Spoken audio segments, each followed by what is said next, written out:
Saint George college के द्वारा आयोजित 51वां हेरिटेज फुटबॉल कप का मुख्य अतिथि शहरी विकास मंत्री प्रेमचंद अग्रवाल ने विधिवत उद्घाटन किया। इस प्रतियोगिता में लोकल क्लबों के साथ ही लगभग 35 टीमें भाग ले रही है। खेलों को बढ़ावा देने के लिए ये प्रतियोगिता आयोजित की जाती है और मसूरी के लोकल क्लबों के साथ ही सभी स्कूलों को इस प्रतियोगिता का वर्ष भर इंतजार रहता है। इस मौके पर शहरी विकास मंत्री प्रेमचंद अग्रवाल ने कहा कि सेंट जॉर्ज स्कूल के द्वारा खेलों को बढ़ावा देने के लिए एक बेहतरीन प्रयास है। उन्होंने सभी प्रतिभागियों को शुभकामनाएं देते हुए कहा कि आज की युवा पीढ़ी नशे की लत में पड़ रही है, लेकिन खेलों से उन्हें इससे दूर रखा जा सकता है। नगर निकाय चुनाव को लेकर शहरी विकास मंत्री ने कहा कि सरकार चुनाव को लेकर तैयार है और जल्द ही नगर निकाय चुनाव संपन्न करवा दिए जाएंगे। उन्होंने कहा कि मतदाता सूची का कार्य पूर्ण हो चुका है और अब सीमांकन का कार्य भी अंतिम चरण में है। इसके बाद आरक्षण की स्थिति स्पष्ट होते ही चुनाव करा दिए जाएंगे। इस मौके पर स्कूल के प्रधानाचार्य ब्रदर रमेश अमलानाथन ने सभी अतिथियों का स्वागत करते हुए कहा कि इस प्रतियोगिता में मसूरी के लोकल क्लबों के साथ ही कई स्कूल भाग ले रहे हैं। उन्होंने कहा कि इस प्रतियोगिता से नए खिलाड़ी तराशे जाएंगे और इससे खेलों को बढ़ावा भी मिलेगा। Very good afternoon, everyone. We kick-started the St. George's College Heritage Cup today, and Honorable Minister Premchand Agarwal and Dr. Negi has inaugurated this tournament.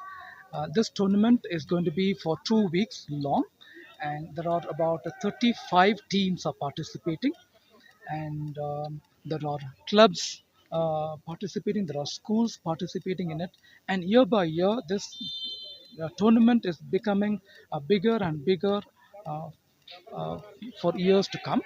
And also for 50 years this tournament has been conducted under the ban of Jackie.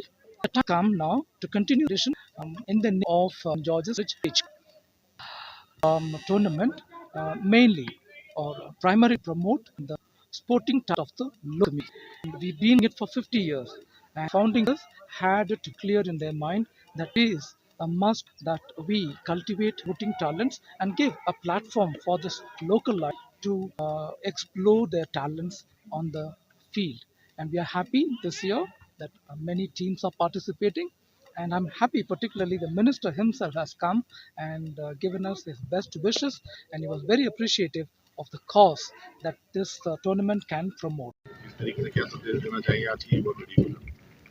देखिए, खूबसूरत नज़ारे के बीच में हमारे Saint Joseph college Mussoorie द्वारा 51वां football championship यहाँ पे आयोजित की गई और जिसमें लगभग 30 टीमें यहाँ भाग ले रही हैं और बहुत सुंदर टूर्नामेंट पिछले कई वर्षों से यहाँ आयोजित हो रहा है। और बड़ी बात यह है कि जितेंद्र गुप्ता की याद में ये टूर्नामेंट आयोजित किया जा रहा है। सारी टीमें यहाँ पे जो आई हैं अच्छी टीमें हैं। स्पोर्ट्स के बारे में हम एक ही बात कह सकते हैं कि healthy mind lives in healthy body, यानी कि शरीर में आपका यदि स्वस्थ होगा शरीर तो सारी चीज़ें आपकी अपने आप ठीक हो जाएंगी।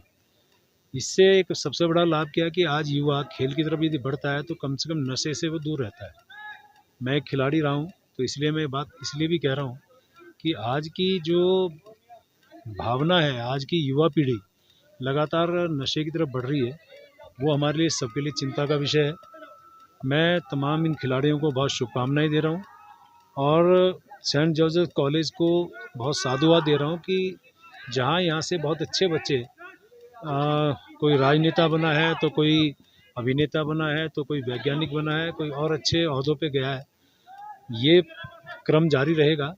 साथ में आप खेल और खिलाड़ियों को भी यहाँ प्रोत्साहित करते हैं, उसके लिए मैं आपको शुभकामनाएं दे रहा हूँ, बहुत बधाई दे रहा हूँ। सर, नगर निकाय चुनाव का हम लोग पूरी तरह